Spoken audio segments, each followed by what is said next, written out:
उस मालिक के नाम से, उस रब के नाम से जो रहमान और रहीम है। तमाम तारीफ़ उस परवरदिगार आलम के लिए जो जहान का मालिक और खालिक है। दुरूद व सलाम मोहम्मद व आले मोहम्मद अलैहिस्सलातु वस्सलाम पे, जिनके सदक़े से अल्लाह ने पूरी कायनात को ज़ेवर वजूद से आरास्ता किया। भैया माइक का बटन किसके पास है? कौन कंट्रोल कर रहा है? यह माइक कौन कंट्रोल कर रहा है भैया? ज़रा माइक वाले को बोलिए थोड़ा वॉइस बढ़वाओ, वॉइस बढ़वाओ जाओ।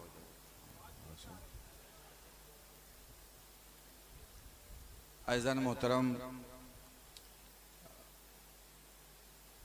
5-7 मिनट में, हाँ 5-7 मिनट में आयतुल्लाह ख़ामनाई पे बोलना ये पॉसिबल नहीं है, मुमकिन नहीं। हाँ 2-3 मिनट में अपनी बात ज़रूर रखी जा सकती है। मैं शुक्रगुज़ार हूँ हुज्जतुल इस्लाम वल मुस्लिमीन मौलाना सफ़ी हैदर साहब क़िबला का कि आपने मुझे इस वक्त मजलिस के लिए याद किया और कहा, लेकिन मैंने कहा कि मैं छोटी सी तकरीर कर लेता हूँ। आगा इस वक्त जो है वो मजलिस ख़िताब करें और आप उनसे सुने तो वो ज़्यादा बेहतर अंदाज से आपको सुना भी सकते हैं, समझा भी सकते हैं। मेरी ज़िम्मेदारी है इस प्रोग्राम में आए हुए मेरे दिल के बहुत करीब और मेरे अज़ीज़ दोस्त चंदोक भाई ने बहुत अच्छी गुफ्तगू की, उनका शुक्रिया इदारे की तरफ से और हुज्जतुल इस्लाम वल मुस्लिमीन मौलाना सफ़ी हैदर साहब क़िबला की तरफ से। गोस्वामी भाई 86 साल की उम्र के बावजूद इंसानियत के लिए जिस तरह वो गुफ्तगू करके गए, मैं अपने जुमले ना बोल के आयतुल्लाह हकीम इलाही साहब का एक जुमला अर्ज़ करूँ आपकी खिदमत में। वो कहते हैं कि गैर कौम का एक मुफक्किर एक जुमला भी अगर हमारी हिमायत में बोलता है तो 1000 मौलवियों की ज़बान से बेहतर है। ऐसा कभी किसी प्रोग्राम में आप बैठे हों जिसमें गैर कौम का एक मुफक्किर आपको सपोर्ट कर रहा हो, तो आप उसे इस हद तक सपोर्ट करें कि उसे दोबारा आपके बीच में बोलने की ख्वाहिश हो। उनका भी बेपनाह शुक्रिया कि उन्होंने जिस तरह अपनी मोहब्बत का इजहार किया और इंसानियत दोस्ती का इजहार किया। देखिए कुछ चीज़ें कॉमन हैं और कुछ चीज़ों में हम सब एक हो जाते हैं। मसलन झूठ हर समाज में झूठ है, किसी समाज में झूठ कला नहीं है।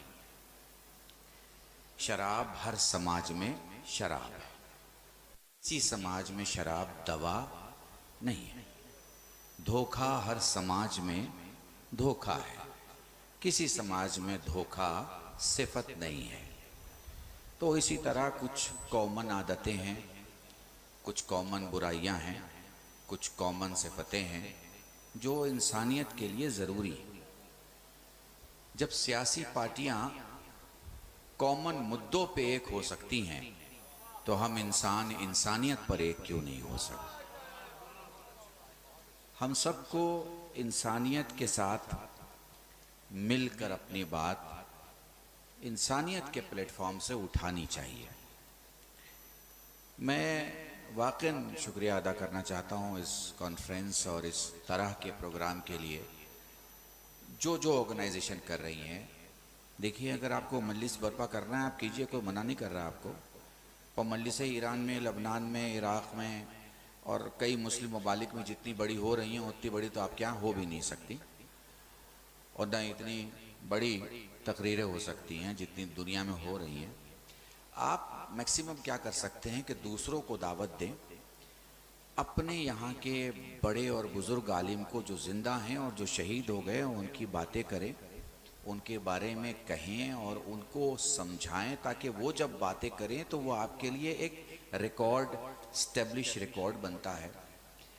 ये आपकी खुश नसीबी है कि हर ज़माने में जब रहबर की बात होती है तो आपका अली जब मैदान में आता है तो सब मैदान से खुद ब खुद गायब हो जाते हैं। ये आपकी खुश नसीबी है। कि आप जब अहले बैत का तस्करा कहीं करते हैं तो आपको कुछ और बोलने की ज़रूरत नहीं पड़ती, उनका कैरेक्टर बोलता है। और अब तो 1400 साल के बाद कमाल ये है कि उनके ग़ुलामों के ग़ुलामों के ग़ुलामों की कैफियत ये है कि उनका नाम ले लिया जाए तो दुनिया के सारे जंगजू खामोशी से बैठ जाते हैं, चूँकि उन्हें पता है कि इसे खैबर बोलना नहीं आता, खैबर उड़ाना भी आता। महसूस कर पा रहे हैं आप? तो मेरे अजीज़ान, मुझे जो लगता है वो ये लगता है, मैं जो महसूस करता हूँ वो ये महसूस करता हूँ कि आप सबको कोशिश करनी चाहिए ऐसी कॉन्फ्रेंसेस की जिसमें हम दूसरे मज़ाहिब के लोगों की फ़िक्रों को अपने यहाँ शामिल करें। और जब आप किसी अहले हुनूद को सुन रहे हो, हिंदू को सुन रहे हो, और उसकी कोई बात आपको अच्छी लगे तो आप ताली बजाइए, अच्छे से ताली बजाइए, ऐसी ताली बजाइए कि उसको सुन के ऐसा लगे कि हाँ ठीक ठाक ताली बज रही है। जब क्रिकेट के मैच देख के आप ताली बजा सकते हैं तो किसी की बात सुन के क्यों ताली नहीं बजा सकते?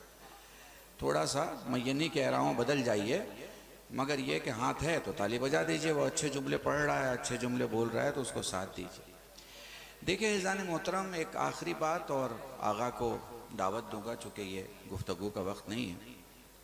दुनिया में एक बाज़ार है और उस बाज़ार में सब कुछ बिकता है।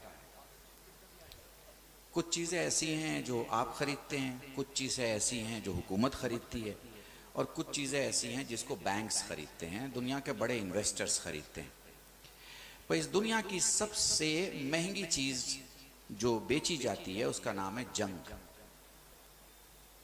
उसका नाम है जंग। जंग की एक अलग डिप्लोमेसी है। जंग कोई 2 दिन में किसी से नहीं होती है कि अचानक किसी का दिमाग ख़राब हुआ और उसने उस मुल्क पे मिसाइल दाग दिया। नहीं, ऐसा नहीं होता। ये पूरा प्लान के साथ होता है। जंग एक ट्रेड है। जंग एक ट्रेड है। इसे करने वाले होते हैं, इसके कंसल्टेंट होते हैं, इसकी जगह बनाने वाले होते हैं, इसे शुरू करके स्टार्टअप देके स्पीड देने वाले होते हैं, इसका मूड बनाने वाले होते हैं, इसके पीछे तालियां बजाने वाले होते हैं। दुनिया में जब जंगें होती हैं तो 3 हिस्से होते ही नहीं हैं।